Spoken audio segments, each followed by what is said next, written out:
নমস্কার। এই মুহূর্তে আরো একটি গুরুত্বপূর্ণ খবরে চোখ রাখবো। সরস্বতী বন্দনায় মাতবে গোটা বাংলা। চরম ব্যস্ততায় মেদিনীপুরের মৃৎশিল্পীরা। চন্দ্রকোনা পশ্চিম মেদিনীপুর।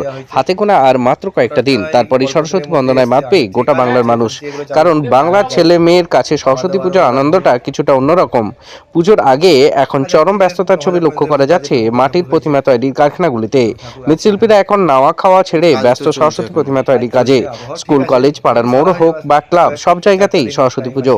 অন্যান্য বছরের তুলনায় এবছরে অর্ডার অনেক আসছে বেশি। এখন সরস্বতী প্রতিমা বানিয়ে 2 পয়সা লাভের মুখ দেখতে চান মেদিনীপুরের মৃৎশিল্পীরা। পাল্লা দিয়ে জোর কদমে প্রতিমা তৈরি কাজ চলছে চরম ব্যস্ততা মৃৎশিল্পীদের মধ্যে। চন্দ্রকোনা পশ্চিম মেদিনীপুর জেলার মৃৎশিল্পীরা জানিয়েছেন যে এবারে পুজোর সংখ্যা বেড়েছে, তেমনই বেড়েছে ভালো প্রতিমার চাহিদা। তাই চরম ব্যস্ততার মধ্য দিয়ে প্রতিমা তৈরি কাজ করে চলেছেন চন্দ্রকোনা মৃৎশিল্পীরা। উৎসব প্রিয় বাঙালির কাছে সরস্বতী পুজোর দেবীর পাশাপাশি আরাধনার আনন্দেরও সমাহার দেখা যায়। আর তার কাটা নাকি মাল অর্ডার নেওয়া হয়েছে মানে লোককে তো ছাড়তে হবে টাইমে। নাম? মাধব রানা, বাড়ি? রামবেড়িয়া। ব্যস্ত এবছর? ব্যস্ত তো আছি মোটামুটি। এখন আগে তো ব্যস্ত ছিল না, করোনার সময় থেকে গন্ডগোল হয়েই যাচ্ছিল।